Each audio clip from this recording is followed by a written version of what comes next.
The Sea Monsters event has arrived on MCC Island, bringing a new event fishing, an artifact hunt, and a treasure opening minigame. As usual, coming to the right of the island spawn, you can find the portal to the event island, and this one I must say looks very cool with this freaky eye. Immediately to the right, we can notice the Sea Monsters quest board, which has all the usual things. We have our daily event login chest, which you can claim, well, every day. This gives you a little bit of the currency. It's not too much, but it adds up and helps out a little bit. You can level up your event reward meter by doing fishing tasks, completing daily quests, filling daily meters, and finding artifacts in the artifact hunt. Completing this gives you mostly Sea Monster pouch, but sometimes you can find some Sea Monsters chests, which gets you a lot of the event currencies.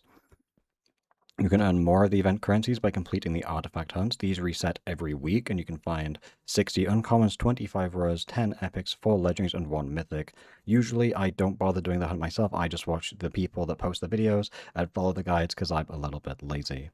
With the event currencies we earn, we can spend them in the Sea Monsters shop. This is where you can buy the legacy cosmetics. The Seahorse Friend, Pufferfish Friend, and Octopus Rod Pirate are returning from last year's Sea Monsters event, but these other ones are all new here. You can then spend green and blue currencies on these crates, keys, and cores here. I would usually recommend people to buy prismatic chroma packs with the blue scales if you have not maxed chromas yet.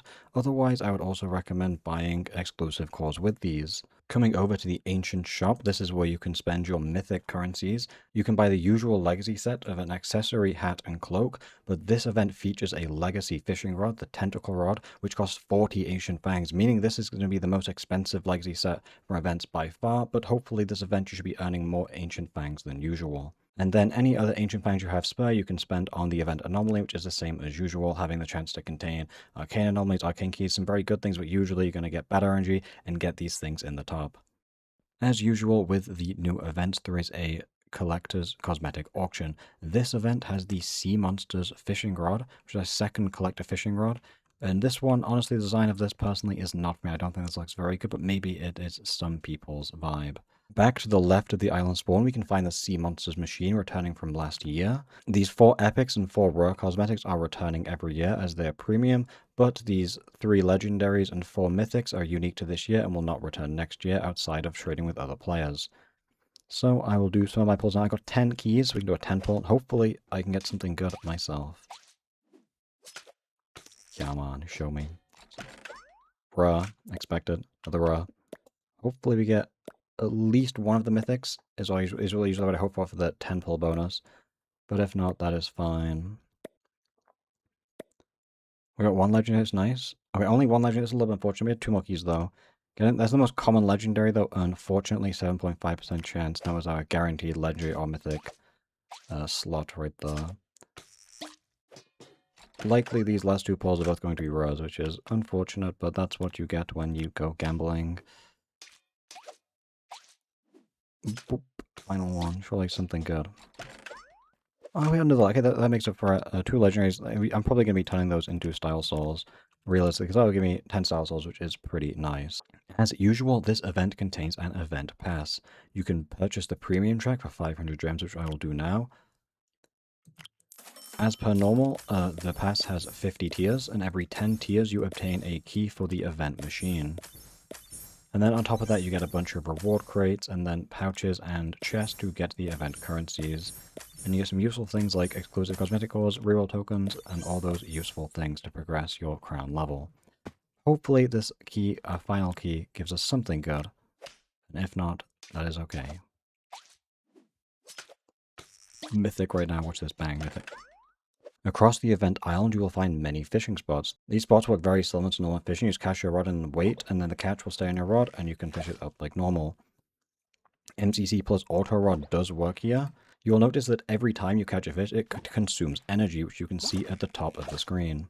To earn more energy, you must progress the event energy meter by earning island XP from playing games or fishing in the regular fishing game mode. Every 10 claims on the event energy meter, the requirement will increase, so you get diminishing returns, so it's important that you get at least maybe like 10 or 15 claims every day to get the maximum amount of energy. Getting more past that will take more effort than it is honestly worth. The reason you want to fish on the event island is to complete your event orders. You will see here that I have an epic fish order, which means I have to get 10 fungal salmon, 6 ancient snappers, 3 daintree guppy, and 1 molten goldfish. And this would give me some trove mallets and trove swords, which is used to play the treasure opening minigame, which we'll get to in a bit. The island is split up into 8 different sections, each with their own type of fish.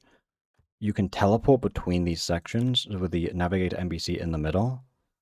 Here I'll go through all the coordinates of all 8 teleport locations. You can find them by following the beacon, but you can use the coordinates to get a general idea of where they are. And you can also see all fish available in each section, so keep note of those if you're going for specific ones to finish your orders.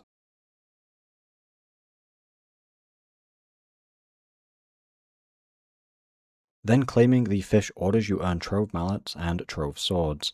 You can also scavenge fish in the fishmonger here. If you shift click, you can go to the last page, and you can try and find your fish. Like I can scavenge these midnight gourami into 6 equipment tickets, and you can spend these equipment tickets on the trove shop to buy the swords and mallets like this. However, I would not recommend doing this, and I would say you save all your fish specifically for the orders. You can choose to right click to abandon orders, and this means you'll get another one rerolled in an hour. But if you don't re-roll it and you just finish it normally, you'll get back another quest instantly of a random rarity. There is also some perks you can unlock with Sea Monster perk anvils, which you unlock from the treasure opening minigame, which I will go over now. You might notice some lobbies, the mode is bugged and coming up to hit, you can't do anything. So if this happens, just change instances. Upon switching lobbies, we can see the treasure trove actually has the text showing properly, and we can enter with 20 trove mallets. So how this works is there is 25 layers, each containing 5 chests. We can see the different contents of each layer here. To progress to the next layer, you must open 1 chest, but every layer you can choose to open 2 chests. So I'm going to open my first chest here. So we got some loot, so we can now choose to open another chest, but there's a sea monster. If you encounter a sea monster, you have to kill them with your swords. Every time you kill a sea monster, the sword cost doubles, so you want to be avoiding them as much as possible. So I would basically almost not recommend opening 2 chests ever. The first 4 layers always have 1 sea monster, so if your first chest you open happens to be a sea monster, it's always worth then opening a second chest. It is guaranteed to be safe, but otherwise in a situation like this, I would always recommend moving on to the next layer and not greeting for the second chest. Again, I'll just open the middle one. These are all equal odds, so it doesn't really matter which one you open. So here I have my first monster. I can use one of my trove swords to eliminate it, but now that means the next monster will cost 2 instead of 1, which scales very fast as it's exponential growth. But since I was a sea monster, we can open this chest safely and get one of these pouches. Hopefully we get the rare. We got a comment, that's expected, but it is what it is. Go for the middle again. Hopefully no monster. It's only a 1 in 5 chance. We shouldn't be that unlucky. Nice. We can move on to layer 4 now. You're about expected to find about 1 monster in the first 4 layers, so average luck, we only saw 1. Now we go to layer 5, and you'll notice that every 5th layer there is no monsters, you're safe to open 2 chests. So hopefully we find the epic on this layer here. Uncommon, that's fine. Surely get one of the epics or rares. Okay, unlucky. We can go to the next layer now.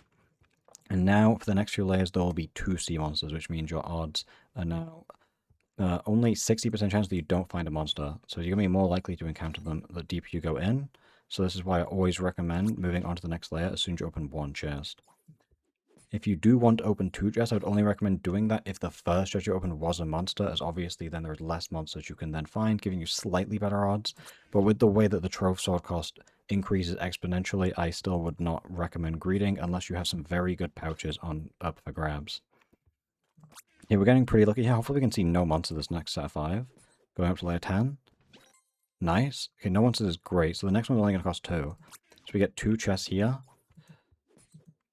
This is honestly a very good run for my first attempt. Let's go on to the next layer, layer 11. Still 2 sea monsters for the next few layers. When it gets to 3 is when it starts getting very luck dependent. This one takes 2 now, and we move on to the next layer. I don't have too many swords, so I don't think I'll be able to make it to layer 25 with the few swords that I have, but we'll see how the luck plays out. Okay, we're getting very lucky now. 2 epics. And we didn't see any monsters.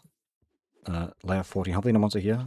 Nice. Now we get layer 15, which is guaranteed to have no monsters, so we just get 2 free pouches.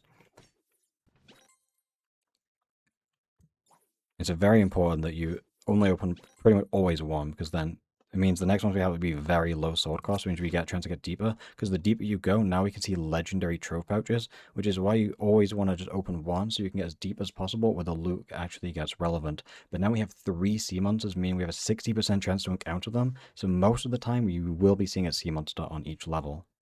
But now we have 3 sea monsters, meaning odds to see a sea monster is more likely than getting loot. So you have to get very lucky on these layers. No sea monster and a legendary pouch, that is incredibly lucky. I'm gonna go in the same chest again. I believe in this one. Okay, we see a sea monster now costs 4. Next one's gonna cost 8, which is gonna be... That's gonna be a lot when I only have 18 trove swords. Hopefully no sea monster here, please, I beg. Ooh, 8. Now, so the next one now will cost 16. So the next one I will not be able to kill the next one if I do see another monster. So hopefully we don't get that. We at least get to layer 20 without seeing one. Okay, unfortunately, so now I don't have enough to kill the monster. So this gives you the option to abandon, which means if you abandon this, it resets you back to 0, but you will not get any of the rewards. So in my situation, it'd be very worth it to just run away. I can just run away and go back to fishing, finish more orders, get more swords, and then come back, and then kill the sea monster, and then I could do layer 20, and if I wanted to then back out, backing out on layer 20 would be a very safe option, as I'm guaranteed to not get any negative effects on that layer, and I can back out with more things. But given that I'm at a low sword count, I probably would take this run all the way up to 25 layers, as it would be pretty easy to get. It would be pretty easy to get that few amount. If you're up to a very deep layer and you already at high sword requirement like 64, 128, something like that, and you still have a lot to go, the exponential doubling catches up very fast. So then if you're doing very unlucky on sword on monster encounters, then I would recommend backing out early. But a run like this where I'm getting pretty lucky, I think I will take this all the way to 25. Now I can't open any of these pouches as I'm in a room. We can see kind of what loot we can get. So pouches can most importantly give sea monster perk anvils, which can be used to level up the sea monster perks. Legendaries contain 2 limited cosmetics that are exclusive to these pouches. You can also find event anomalies, which can be very good because they can give arcane keys, arcane anvils, event anomalies, arcane anomalies, sorry, which are very good for progression. Then you get a whole bunch of the event currencies, blue scales, forgotten scales, ancient fangs, pouches, and chests.